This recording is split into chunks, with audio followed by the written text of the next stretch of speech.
The warning lights flashed red across the control room of Earth's Deep Space Monitoring Station. Dae-ho Kim rubbed his tired eyes and leaned closer to his screen. For 3 weeks, he had been tracking strange signals from the outer rim of known space. Most were just cosmic noise, but this one was different. The signal came in bursts, repeating every 6 hours. It was clearly artificial, clearly intelligent, and clearly desperate. Dae-ho had heard many things during his 10 years monitoring. Space communications, but nothing like this. The voice that came through the static was high-pitched, musical, and filled with terror. "Please, anyone who can hear this message," the voice said in broken but understandable English. "My name is Ambassador Thys of the Valerian Republic. Our worlds are dying. Our people are being slaughtered. We have studied your species through the data your probes carried into deep space. We know what you are capable of. Please help us." Dae-ho sat back in his chair. The Valerian Republic was a name he had heard in intelligence briefings. They were a peaceful civilization, located about 200 light-years from Earth. According to the reports, they were herbivores who had never developed weapons technology. They spent their time creating art, studying science, and exploring space with scientific vessels. The message continued. "The Korthak Empire has taken 11 of our 12-star systems. Only Sanctuary Station remains free. They do not take prisoners. They do not accept surrender. They kill everything that breathes on our worlds, then strip the planets of resources. In 6 months, maybe less, they will reach our last refuge." Dae-ho reached for his communication device. This was above his clearance level, but it was also too important to wait for proper channels. He contacted Captain Sunmi Park, the commanding officer of the UES Horizon's Edge, Earth's newest diplomatic vessel. Captain Park arrived at the monitoring station within 2 hours. She was a small woman with sharp eyes and graying hair, known throughout the Earth Defense Corps for her quick thinking and steady nerves. She had commanded 3 different starships and had never lost a crew member to hostile action. "Play it again," she said, after listening to the message once. Dae-ho replayed the transmission. This time, he noticed something he had missed before. The background noise contained sounds of explosions and screaming. The ambassador was broadcasting from a world under attack. "The Korthak destroyed our defensive fleet in 7 minutes, the voice continued. "Our weapons could not even scratch their hull armor. We are not warriors. We have never been warriors, but we know that you are. Earth's history shows a species that has fought wars for thousands of years. You have turned killing into science. You have survived ice ages, plagues, and global wars. You are what we need." Captain Park was quiet for a long moment. "What do we know about these Korthak?" Dae-ho pulled up the intelligence files. "Not much. They appeared about 50 years ago from beyond the galactic rim. Insect-like species, very advanced technology, completely hostile to all other life forms. They operate as a hive mind and have conquered 17 different civilizations. The Galactic Council classifies them as a Class 5 threat. And the Galactic Council is doing nothing about this? The Council voted last year to maintain non-interference. They said it was natural selection in action. The strong survive, the weak do not." Captain Park's expression darkened. "Natural selection."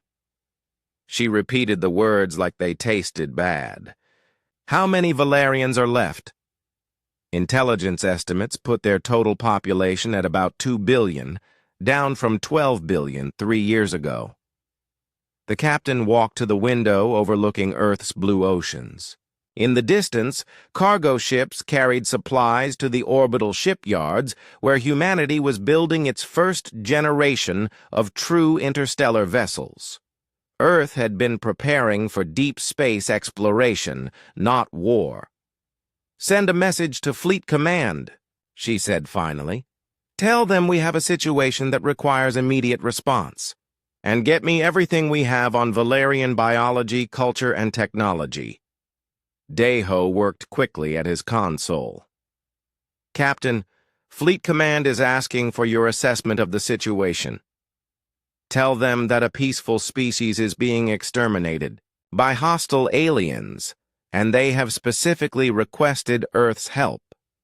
Tell them that, in my opinion, this is exactly the kind of situation that defines what kind of species we want to be." Within 6 hours, Captain Park received new orders. The UES Horizon's Edge would depart Earth orbit in 72 hours, bound for Valerian space. Her mission was to make contact with the survivors and assess the situation.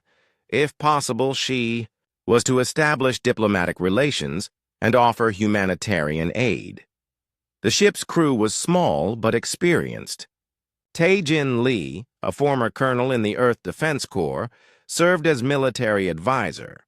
He had fought in the corporate wars on Mars and understood alien technology better than most humans. His job was to assess the Korthak threat and determine what Earth could do to help. "This could be a trap," he warned the captain during their final briefing. "We know nothing about these Valerians except what they told us.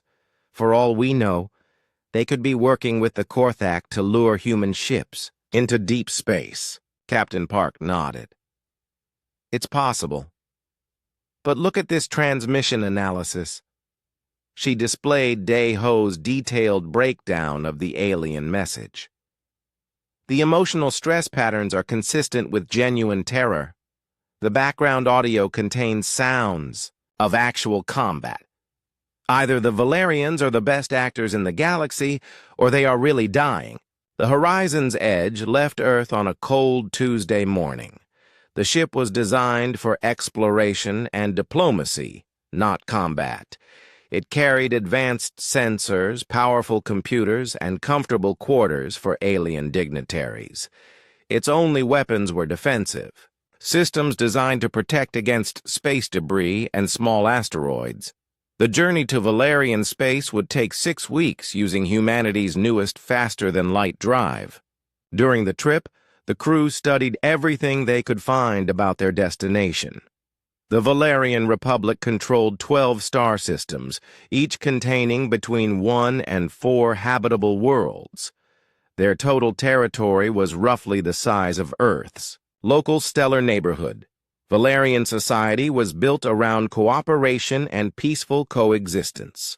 They had eliminated war from their civilization over 1,000 years ago. Their military consisted of traffic controllers and rescue workers. They had never developed energy weapons, combat spacecraft, or military tactics. "They are like sheep," Tae-Jin observed during one briefing. "Intelligent, peaceful sheep facing a pack of wolves." "Which makes us what?" asked Captain Park. "The sheepdogs, I suppose." 3 weeks into the journey, they received another transmission from Ambassador Thiss. This one was much shorter and filled with more static. "Human vessel Horizon's Edge, we have detected your approach. Thank you for coming. Situation has worsened. Korthak Advance Fleet has reached our outer defenses. We estimate 6 days before they reach Sanctuary Station. Please hurry." Captain Park ordered the engineering crew to push the drive systems beyond safe limits.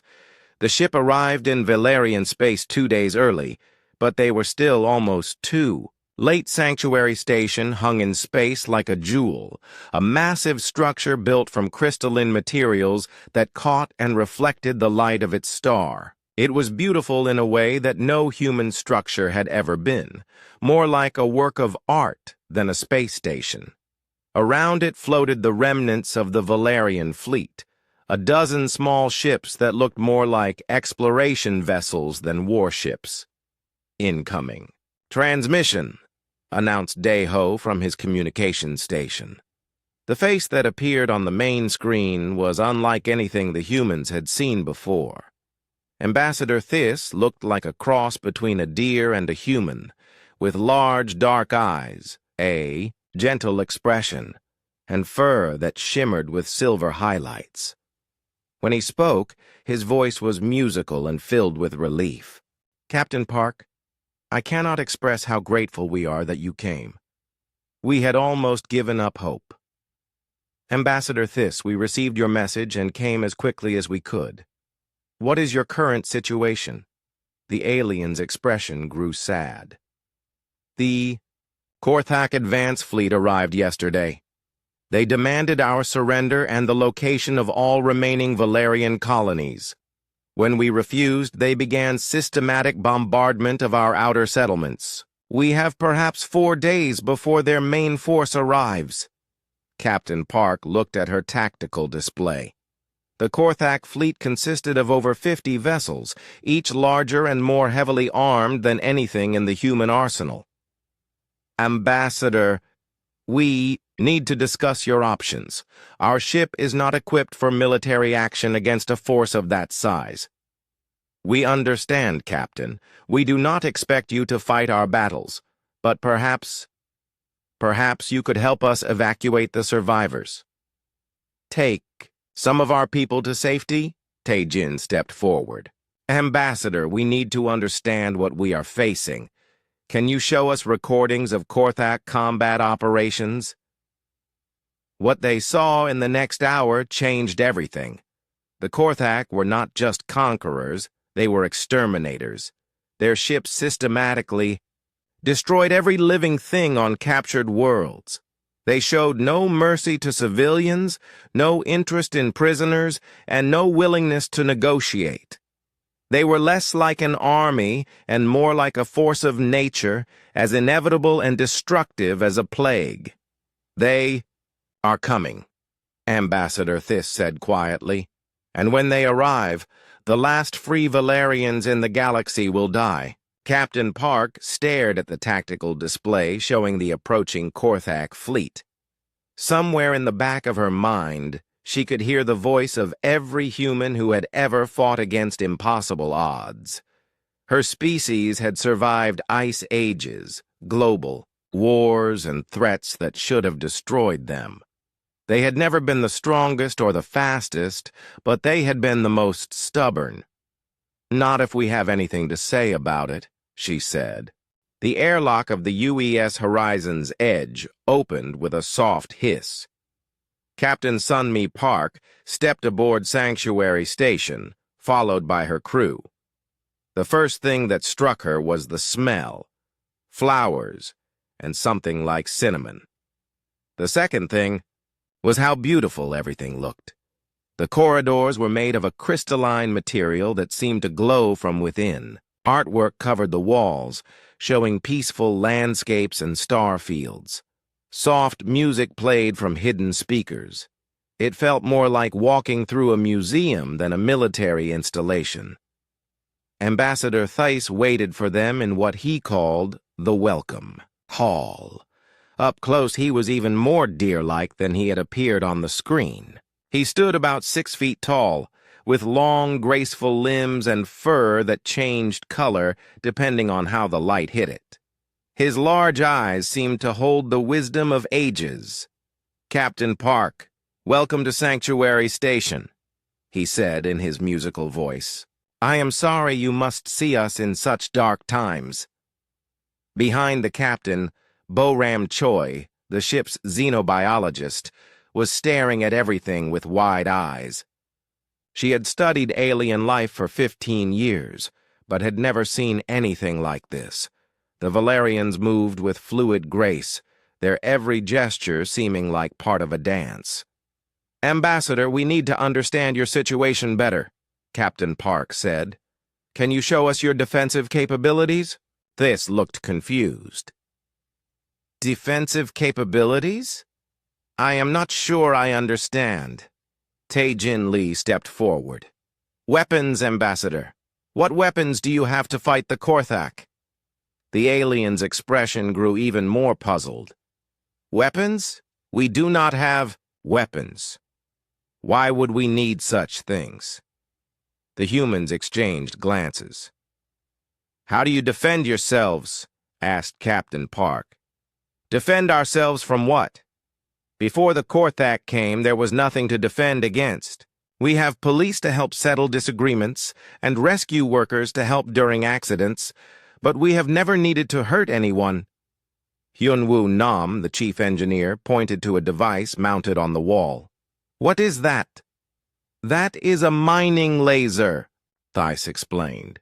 We use it to cut through asteroid rock when we need rare minerals. But it has not worked well against Korthak ships. Taejin stared at the device. By human standards, it was powerful enough to cut through tank armor. You have been fighting the Korthak with mining equipment. We have tried to modify our tools, Theiss said sadly, but we are not very good at it. When the Korthak first attacked, our best engineers worked for months to turn our construction equipment into weapons. The results were not successful. In-Suk Yang, the ship's psychological warfare specialist, had been quiet during this exchange. Now she spoke up. Ambassador, have your people ever fought wars? Wars? Theiss tilted his head like a confused animal. You mean organized fighting between groups? No, never. We learned long ago that cooperation produces better results than conflict. Our entire civilization is based on working together to solve problems. But surely you have some concept of military strategy, pressed Taejin. Battle tactics, command, structure?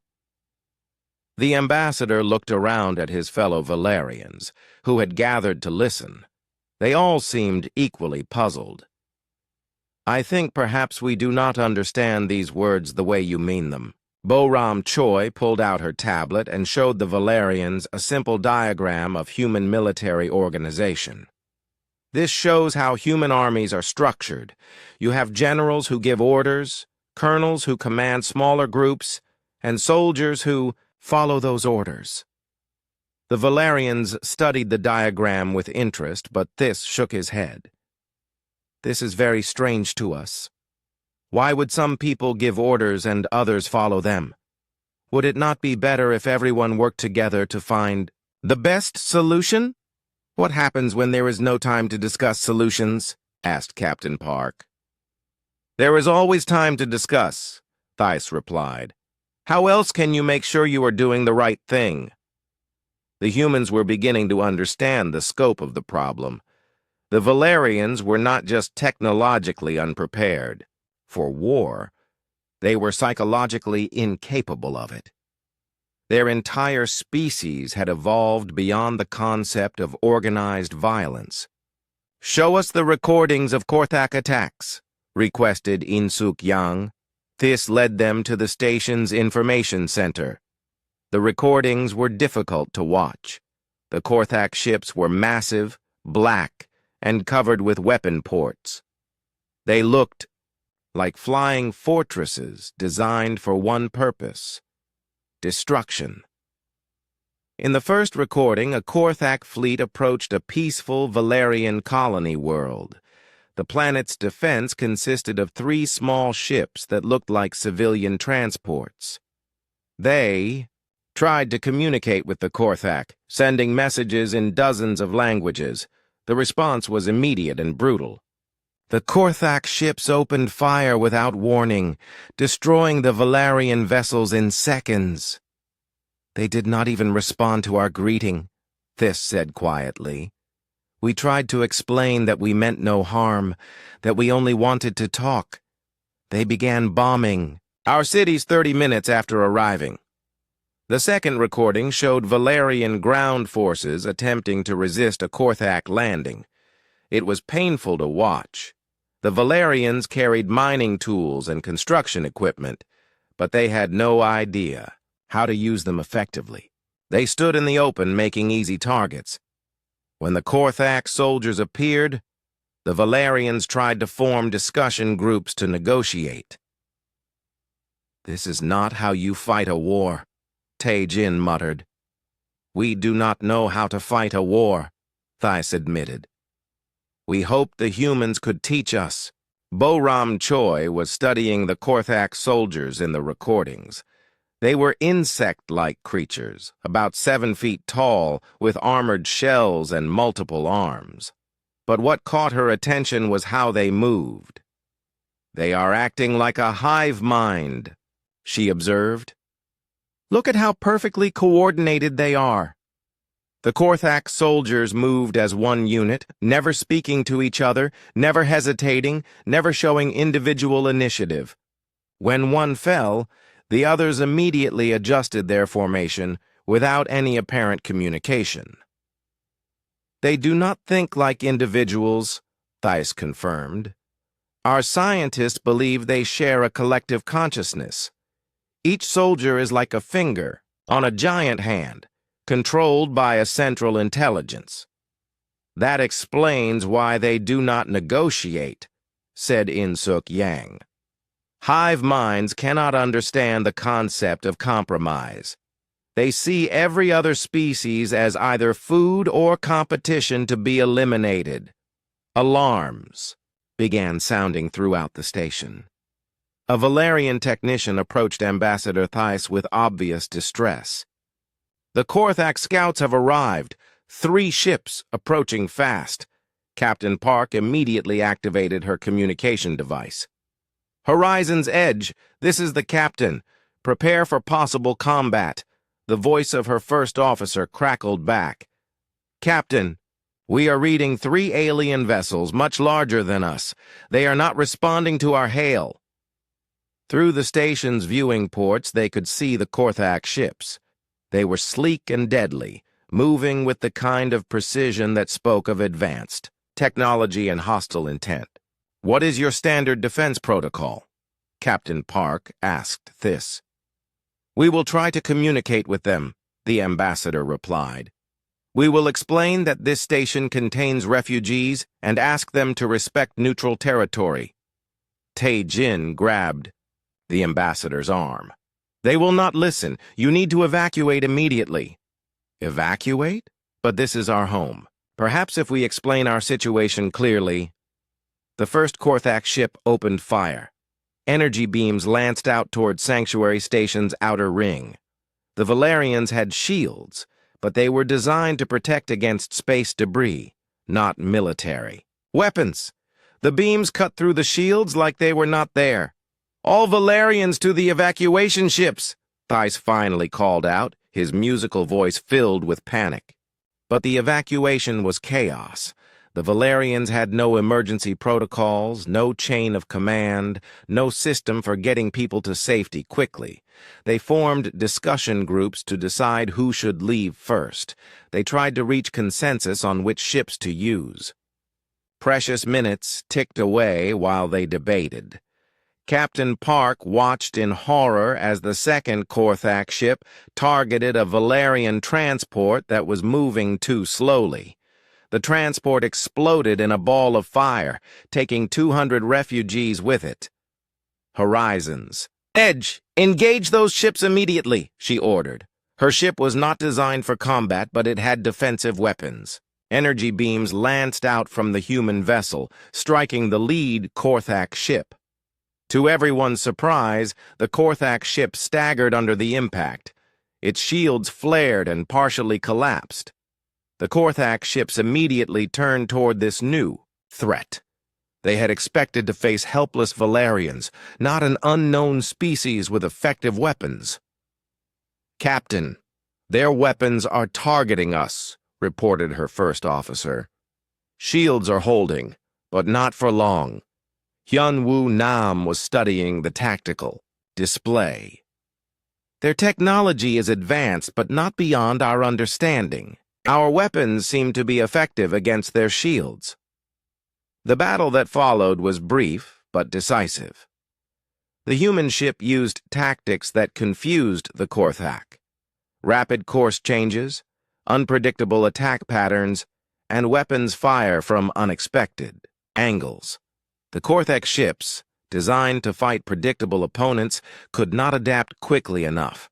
Within 20 minutes, all 3 Korthak scouts were destroyed or fleeing back toward their main fleet.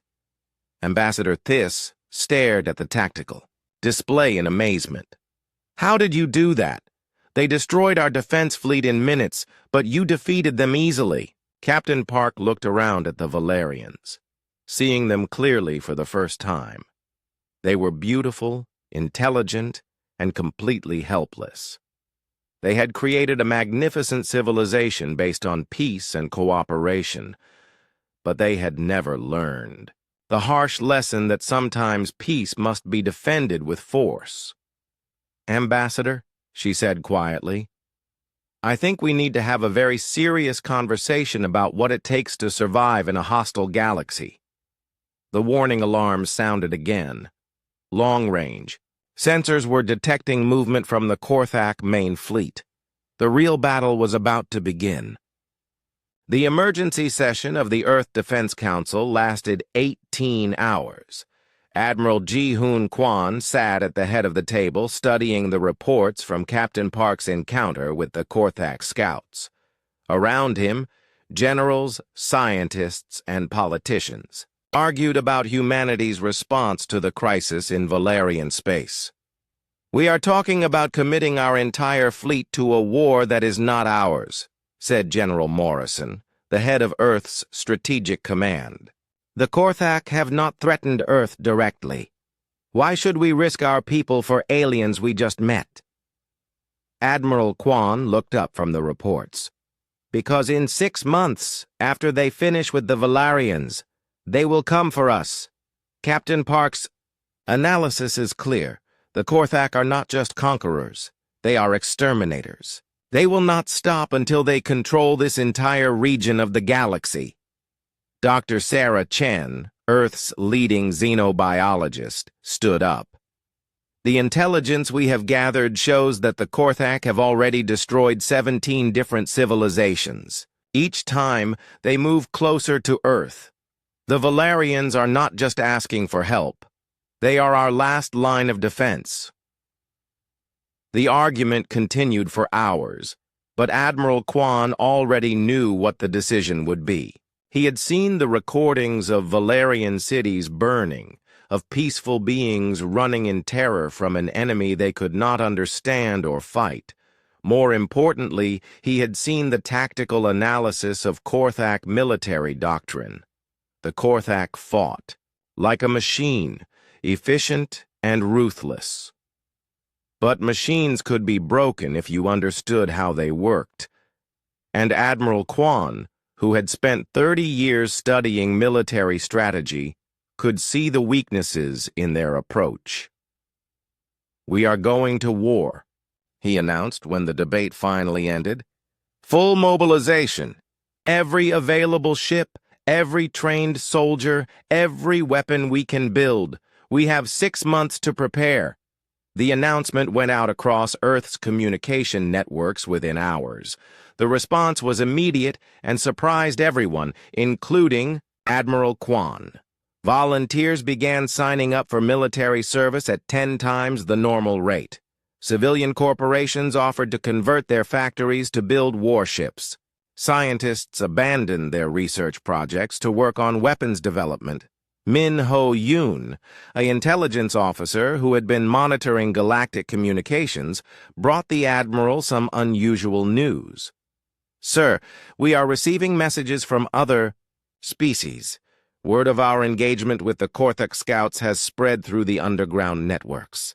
"What kind of messages?" "Requests for alliance, offers of intelligence, promises of support. It seems that there are a lot of species out there who hate the Korthak, but were too afraid to fight them alone." Admiral Kwan studied the list of potential allies. Most were species that had lost worlds to the Korthak, but had managed to evacuate some of their population. Others were civilizations that the Korthak had not yet reached, but knew they were next on the list. "Contact them all," he ordered. "We will need every advantage we can get." On Mars, the shipyards that had been building exploration vessels switched to military production. The asteroid miners in the belt began harvesting raw materials at record speed.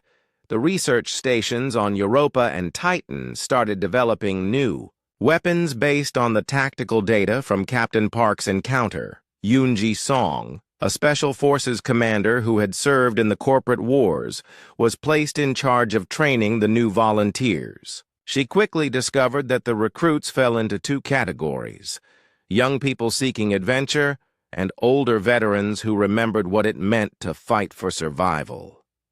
The young ones think this will be like the war games they play on their computers, she told Admiral Kwon during one of their planning sessions. The veterans know better. They understand that we are fighting for the survival of our species. The training programs were intense and focused on the unique challenges of fighting the Korthak. Traditional human military doctrine emphasized flexibility, individual initiative, and rapid adaptation to changing conditions.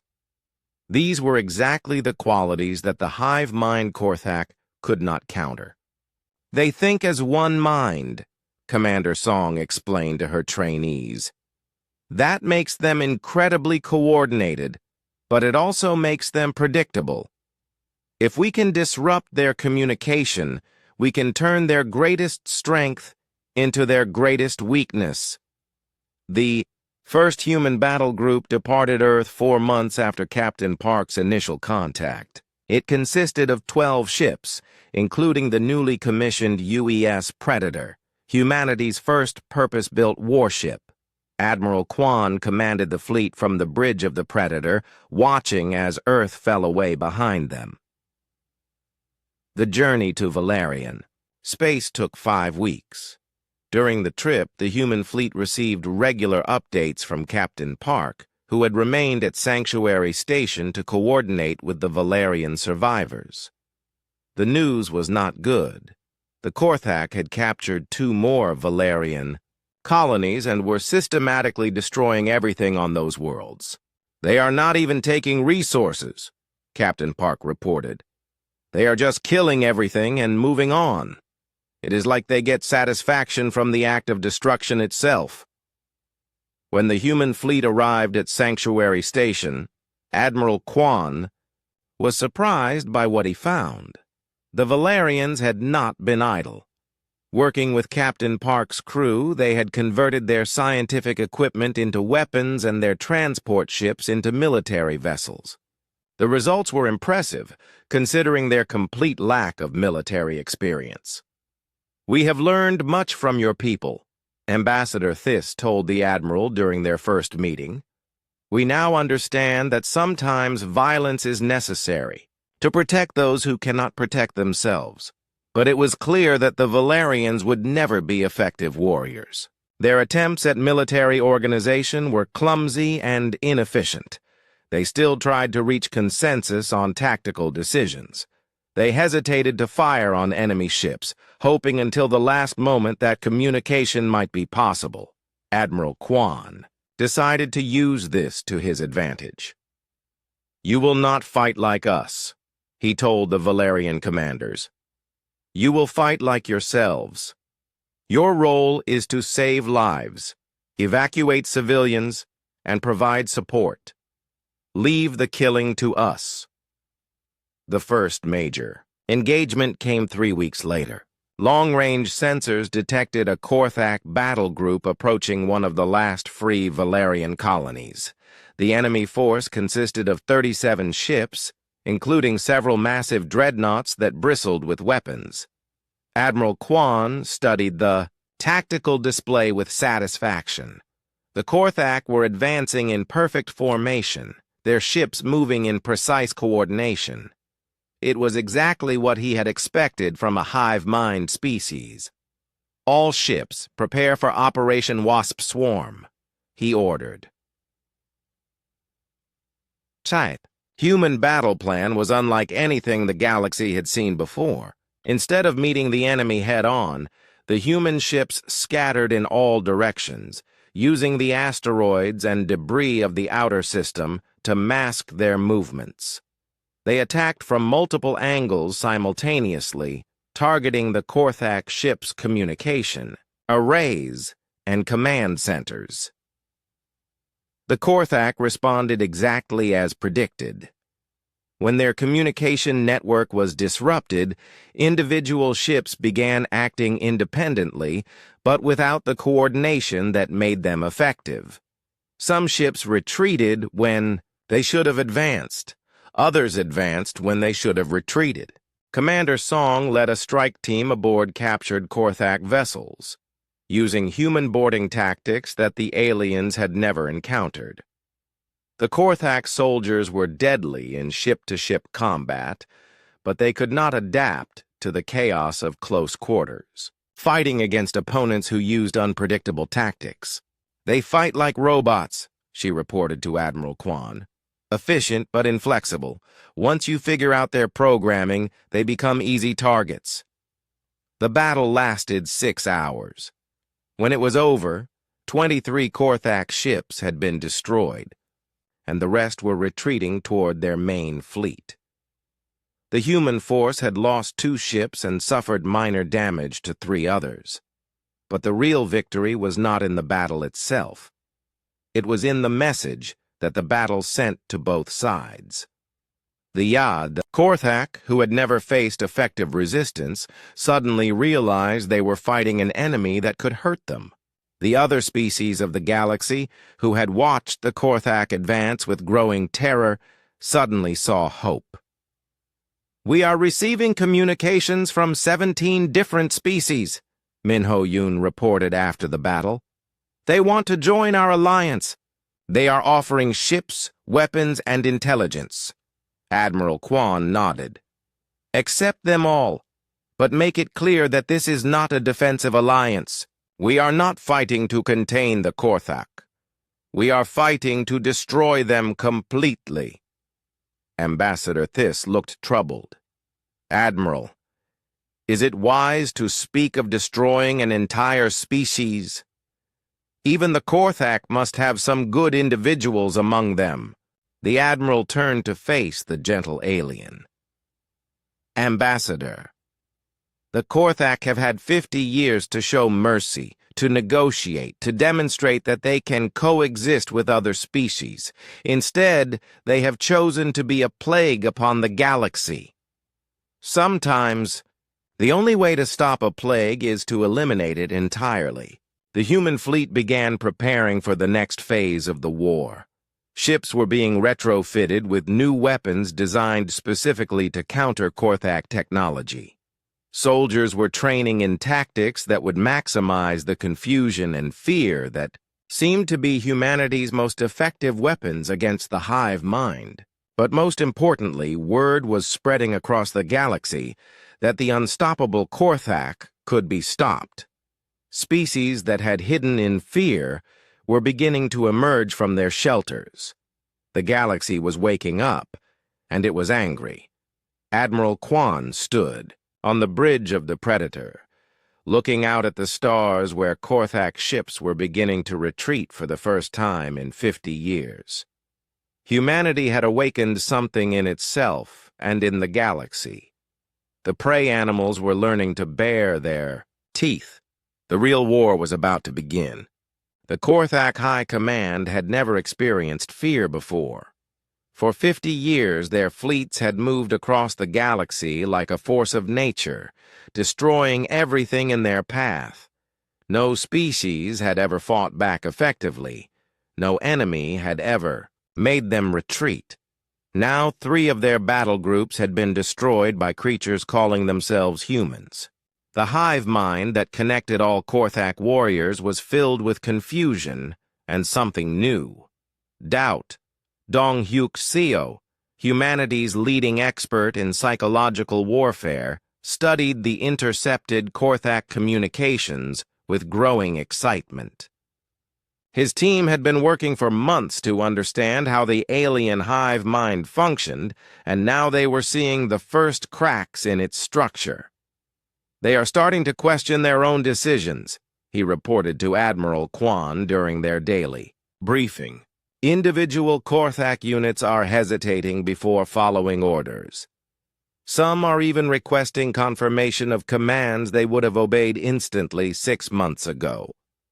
Admiral Kwan leaned back in his chair. How is that possible? I thought Hive minds did not allow individual thinking. They do not, under normal circumstances. But fear is a powerful emotion. When individual Korthak soldiers start dying in unexpected ways, their survival instincts begin to override the collective programming. It is like introducing a virus into their mental network. This was exactly the opportunity that Commander Yoon-ji Song had been waiting for.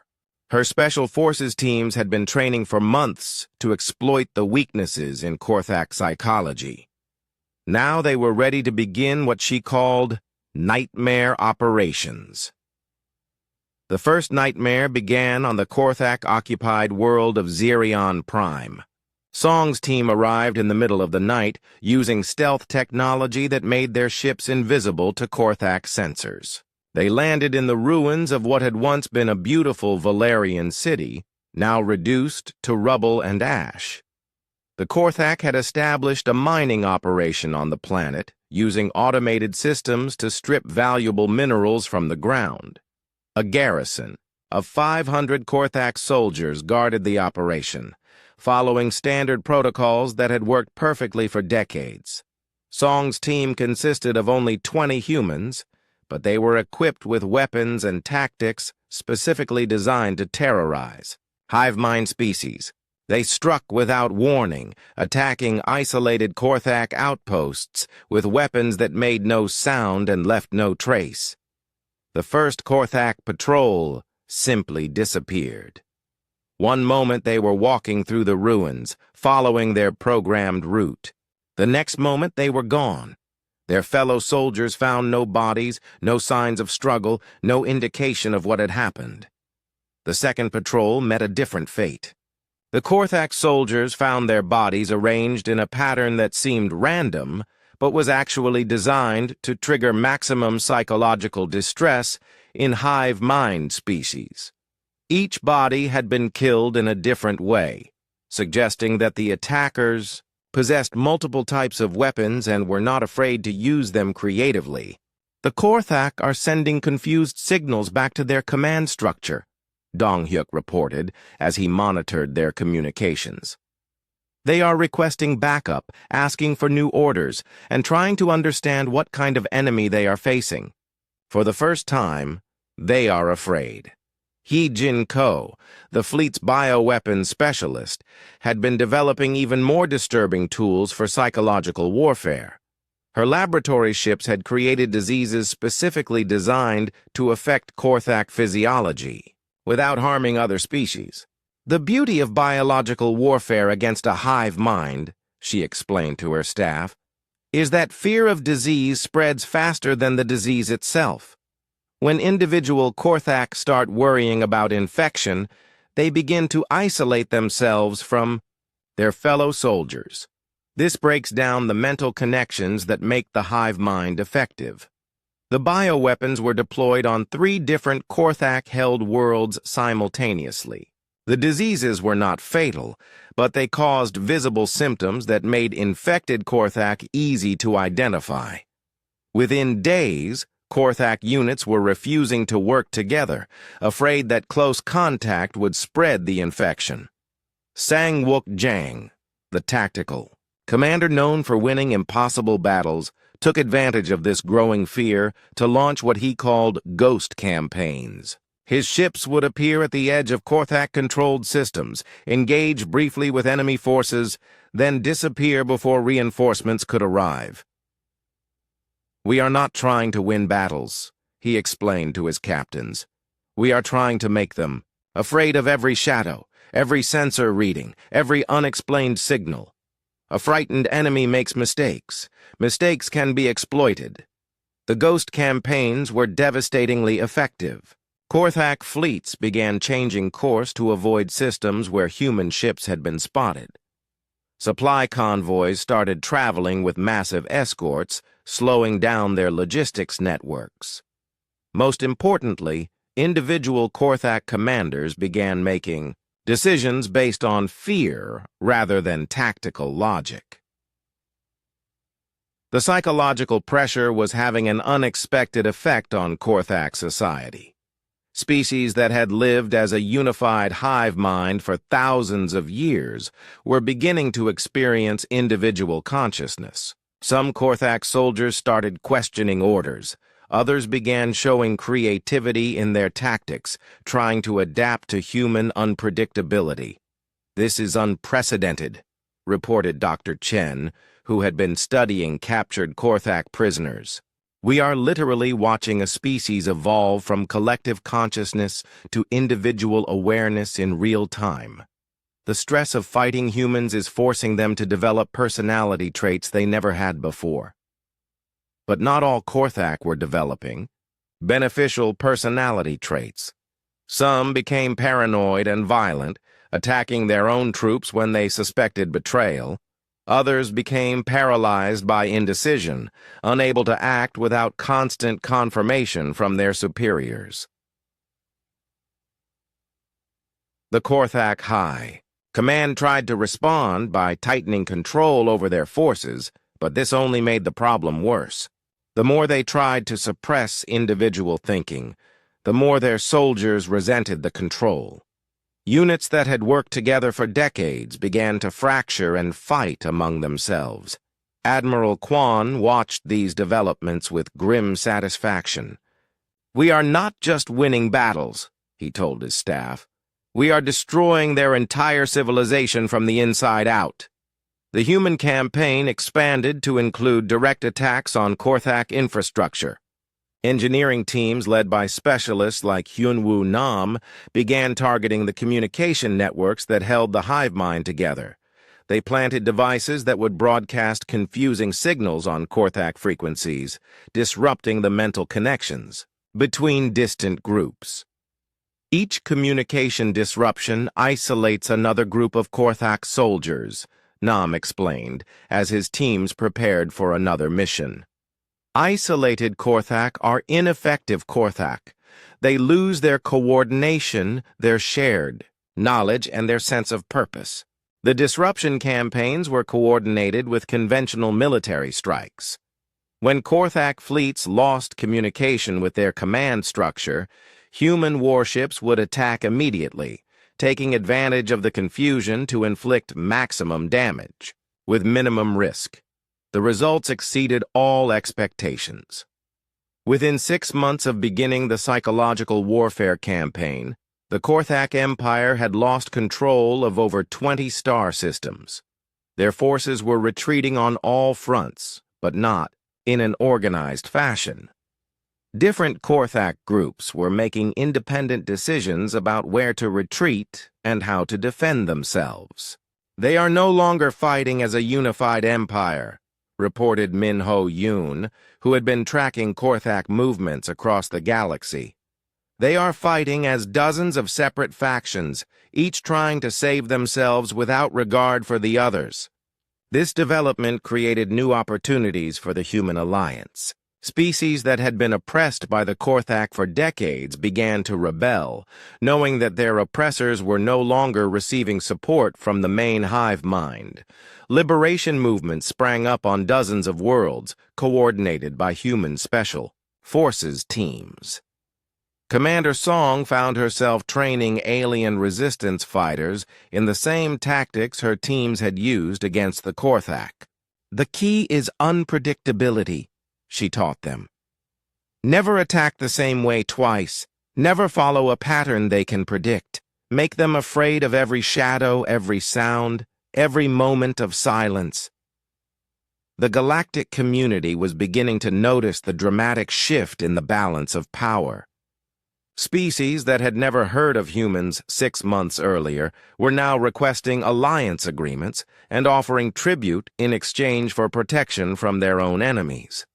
"We have created something unprecedented," Admiral Quan observed during a planning session with his senior staff.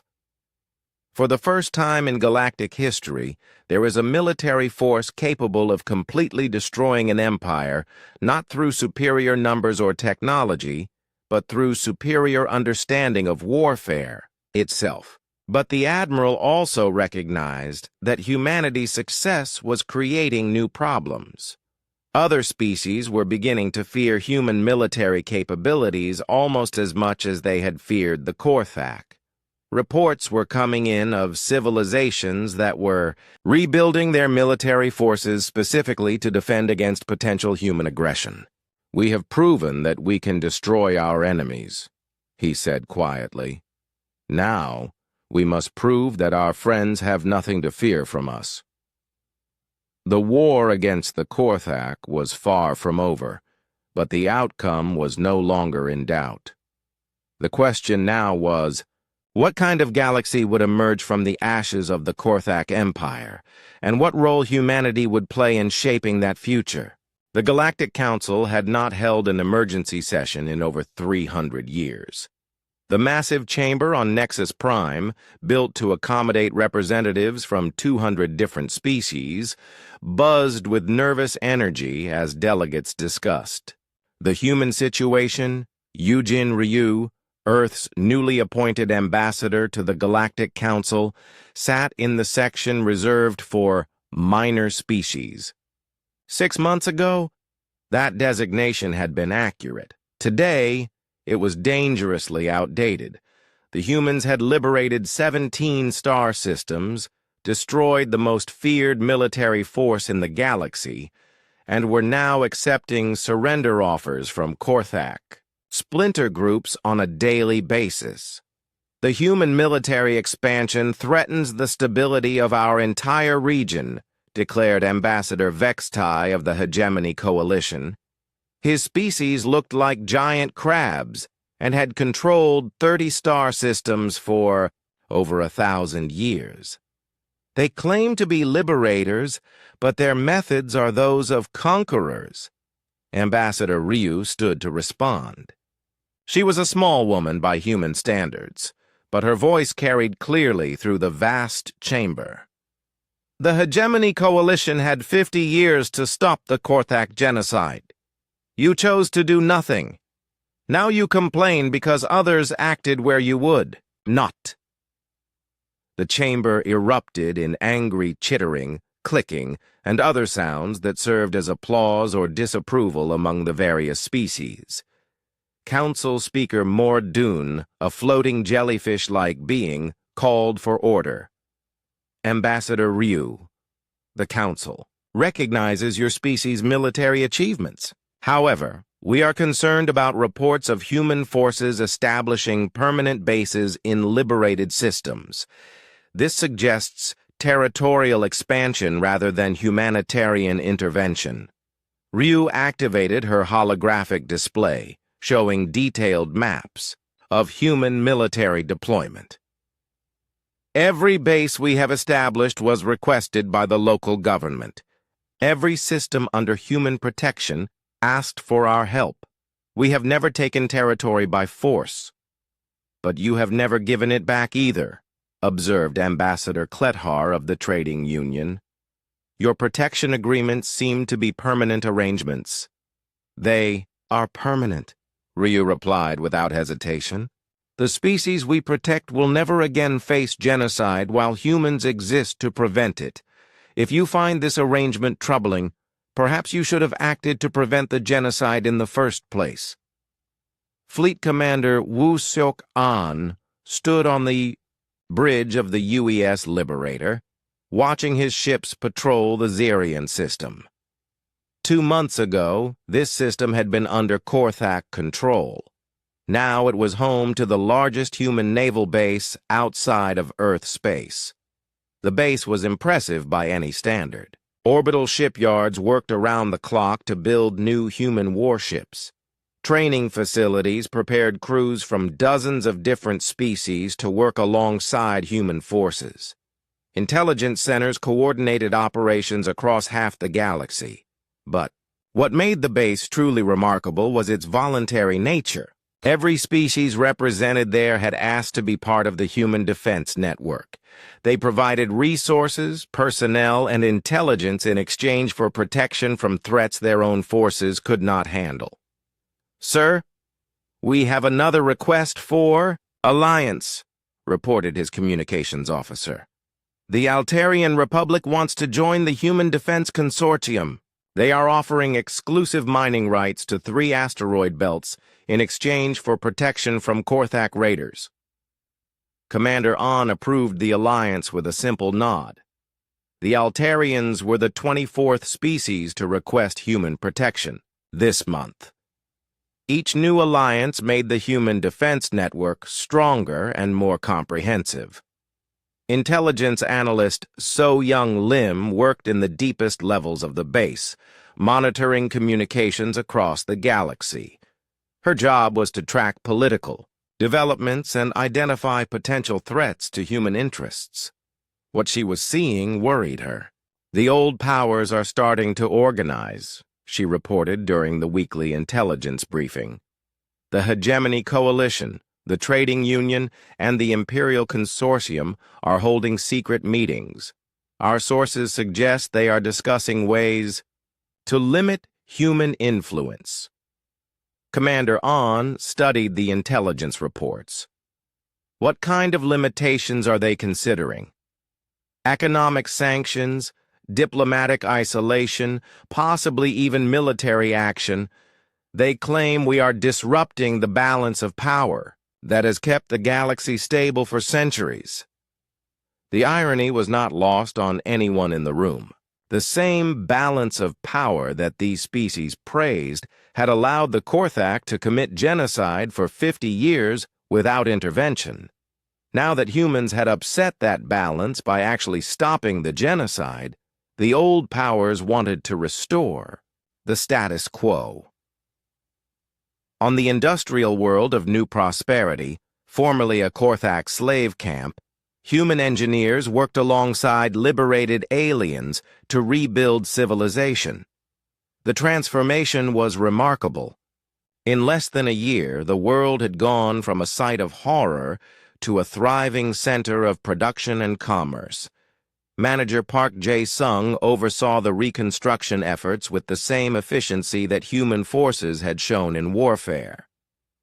"The key is giving people hope," he explained to a group of visiting diplomats. "These beings spent decades believing they would die as slaves. Now they are building homes for their children." The reconstruction projects were having an unexpected political effect. Species that had been enemies for centuries were working together under human coordination. Traditional rivals were sharing resources and technology to rebuild worlds that the Korthak had destroyed. "We are creating something that has never existed before," Park observed. "A truly cooperative galactic civilization, united by shared experience rather than divided by old prejudices." But not everyone appreciated this new cooperation. The established powers of the galaxy had built their influence on the divisions between species. Human success at bringing different civilizations together threatened their traditional power structures. Ambassador Ryu found herself facing increasingly hostile questioning at each council session. Representatives who had once ignored Earth's existence now demanded detailed explanations for every human military action.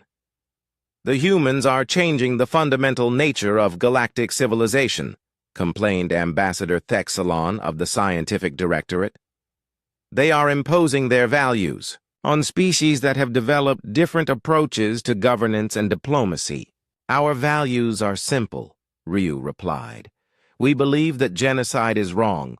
We believe that species have the right to exist without fear of extermination. If these concepts threaten your civilization, perhaps you should examine what your civilization truly represents." The tension in the chamber was obvious. Many of the older species had built their power on the assumption that military force was a tool for controlling territory and resources, not for protecting the innocent.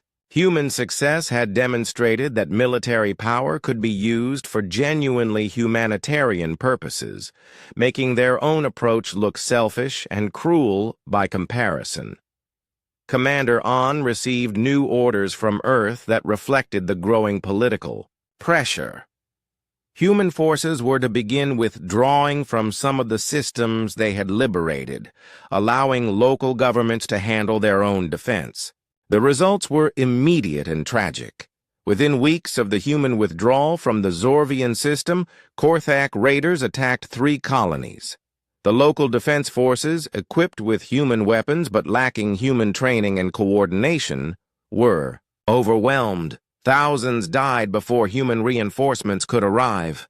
This is what happens when politics interferes with military necessity, An told his staff after ordering the reoccupation of the Zorvian system. The Council wants us to pretend that other species can defend themselves against threats they do not understand. Similar incidents occurred in 4 other systems where humans had reduced their presence in response to political pressure. Each time, the results were the same. Attacks by Korthak remnants or other hostile forces, inadequate local defense, and emergency calls for human assistance. Analyst Lim presented her assessment of the political situation to Earth's leadership via secure communication.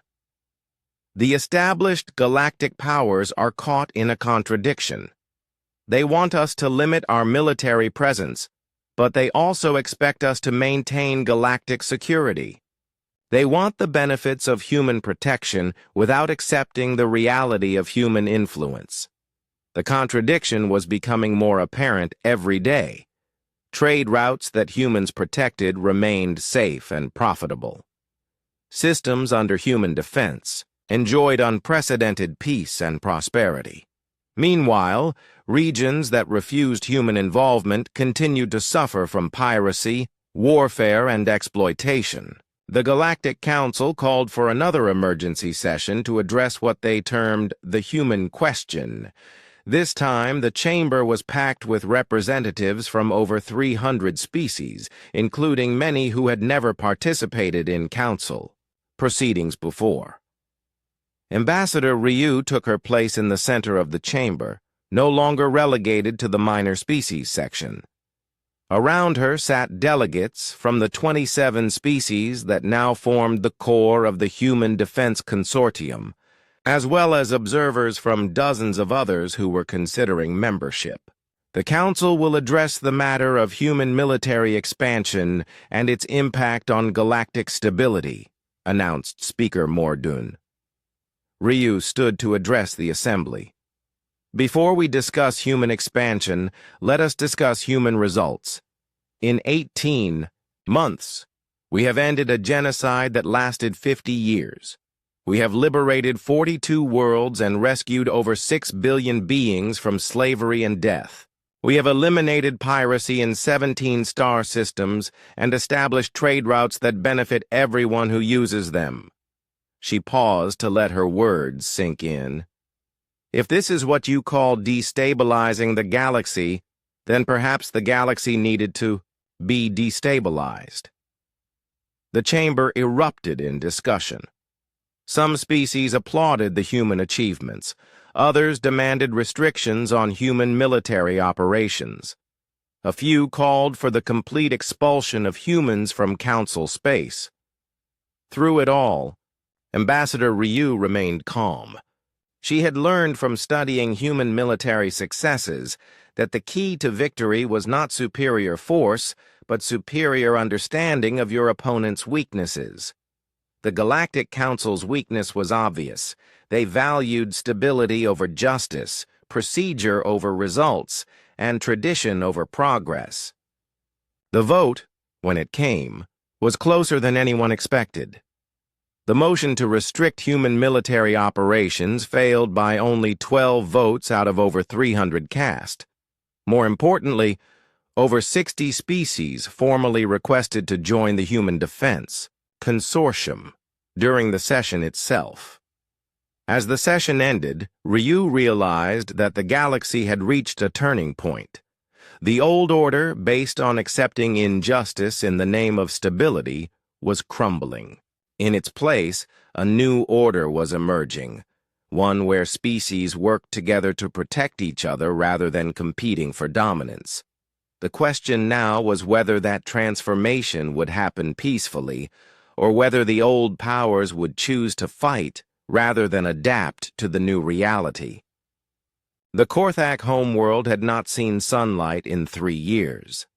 Massive industrial machines covered the planet's surface, strip-mining resources to feed the war effort. The sky was black with smoke and ash. For 50 years, this world had been the center of an empire built on death and conquest. Now it trembled under the guns of the human fleet. Admiral Ji-Hoon Kwan stood on the bridge of the UES Predator, watching the final assault begin. Around his flagship, 200 human warships moved in perfect coordination. The attack had been planned for months, but the execution took only 6 hours. The Korthak Defense Fleet tried to fight, but they were no longer the unstoppable force they had once been. Months of psychological warfare had shattered their hive mind. Individual ships acted independently, making tactical errors that human commanders exploited ruthlessly. Korthak planetary defenses are offline, reported the tactical officer. Ground forces are requesting terms of surrender. Admiral Kwan had been waiting for this moment for 2 years. No terms, he said quietly. Unconditional surrender only. They will lay down their weapons and submit to human authority. Any who refuse will be destroyed. The surrender came within hours. For the first time in their species' history, the Korthak faced a choice between submission and extinction. They chose submission. The occupation of the Korthak homeworld marked the end of the most dangerous empire in galactic history. But it also marked the beginning of something unprecedented. A species that had lived as a collective consciousness for millions of years, learning to think as individuals. Director Jae-Sung Park arrived on the homeworld 3 weeks after the surrender.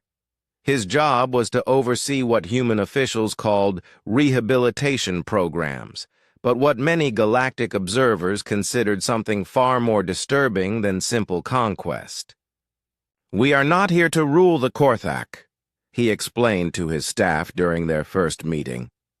"We are here to teach them how to rule themselves without destroying other species in the process." The rehabilitation centers were built in the ruins of Korthak military facilities. Inside, former soldiers who had once shared a single collective mind learned to make individual decisions. The process was difficult and often painful. Many Korthaks suffered psychological breakdown when they realized they were alone in their own thoughts for the first time. Dr. Chen, who had been studying Korthak psychology throughout the war, oversaw the medical aspects of the rehabilitation. "We are literally rewiring their brains," she reported to Earth's leadership. "Each Korthak individual must learn to process information, make decisions, and form opinions without the support of the hive mind. It is like teaching infants to walk, but with the minds of adults." The process was controversial, even among humans. Many Earth officials argued that forced psychological modification was a form of torture. Others insisted it was the only way. To prevent the Korthak from returning to their genocidal ways, once human forces eventually left. "The alternative is permanent occupation or complete extermination," Director Park pointed out during one heated debate. "If we want the Korthak to coexist with other species, they must learn individual thinking. A hive mind can only see other species as threats to be eliminated." The rehabilitation programs were surprisingly successful. Within months, individual Korthak began showing personality traits that had never existed in their species before. Some became artists, creating sculptures and music that expressed their personal thoughts and feelings. Others became teachers, helping their fellow Korthak adapt to individual consciousness. Commander Mi-Kyung-han watched these developments from the bridge of humanity's newest dreadnought, the UES Guardian. Her ship patrolled the borders of what had once been the Korthak Empire, ensuring that no remnant forces could threaten the rehabilitation process. "We have 57 separate Korthak groups requesting protection agreements," reported her intelligence officer. "They want human guarantees that other Korthak factions will not attack them while they adapt to individual thinking." The irony was not lost on anyone. The species that had once terrorized the galaxy was now asking their former enemies for protection from their own kind. The breakdown of the hive mind had created dozens of independent Korthak communities, each developing its own culture and values. Some of these communities embraced their new individual consciousness and began building peaceful societies. Others struggled with the transition and became violent, attacking anything that reminded them of their collective past. A few tried to recreate the old hive mind structure, but without the original biological connections, their attempts failed. Human forces found themselves playing the role of peacekeepers between different Korthak factions. It was a task that required careful judgment and constant vigilance. Some Korthak groups were genuinely reformed and deserved protection. Others were still dangerous and needed to be contained. The Galactic Council watched these developments with growing alarm. The idea that humans could fundamentally alter the nature of an entire species was more frightening than any military conquest. It suggested a level of power that went beyond mere force of arms. "The humans are not content with defeating their enemies," observed Council Speaker Morden during a closed session. "They insist on transforming them into something else entirely. If they can do this to the Korthak, what is to stop them from doing it to us?" Ambassador Ryu addressed these concerns during what would become known as the final council session. "We changed the Korthak because they were a species that could only exist by destroying others. They were a plague upon the galaxy, and plagues must be cured or eliminated. We chose to cure them." "And what of species that are not plagues?" demanded Ambassador Vextai. "What of civilizations that simply disagree with human policies? Will you cure us as well?" Ryu's response became one of the most quoted speeches in galactic history. "The human approach to galactic relations is simple. Work with us to protect the innocent, and we will protect you as well. Threaten the innocent, and we will stop you. Choose to commit genocide, and we will cure you of that choice. The decision is always yours." The council session ended with a vote that surprised everyone. Instead of condemning human actions, the HFY Council officially recognized the Human Defense Consortium as the galaxy's primary peacekeeping force. The vote was not even close.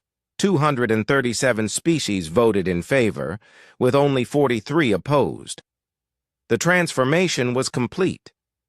In less than 3 years, humanity had gone from an unknown species on the galactic rim to the dominant military and political force in known space.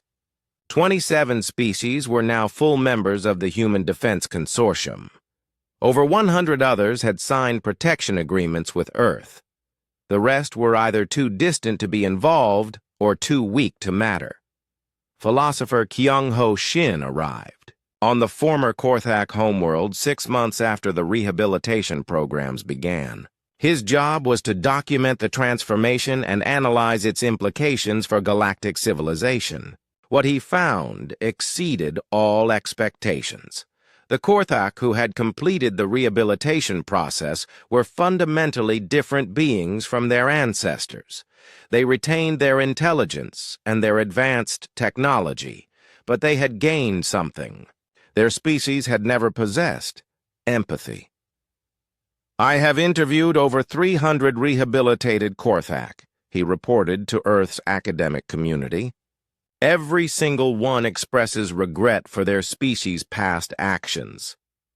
They understand now that other beings experience pain and fear just as they do. This understanding makes it impossible for them to return to their genocidal ways.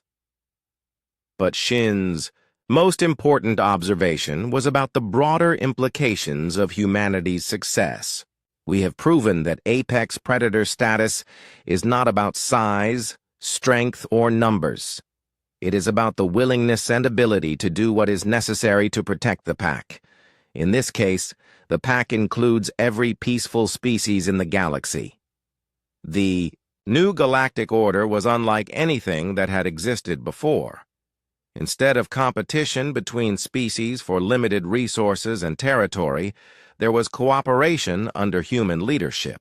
Trade routes were safe, pirates were eliminated, and aggressive empires were either reformed or destroyed. Some species chafed under human influence, complaining that their traditional ways of life were being disrupted.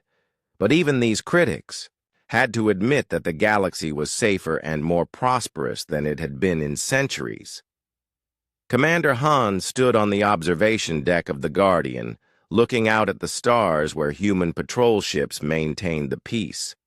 In her hands was a report from the Valerian Republic, the species whose cry for help had started it all. The Valerian population has returned to pre-war levels, the report stated. Their worlds are rebuilding, their culture is thriving, and their children no longer know the meaning of fear.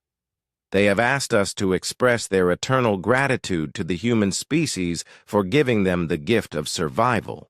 But it was the final line of the report that would become the most famous words in galactic history, quoted by philosophers and historians for generations to come.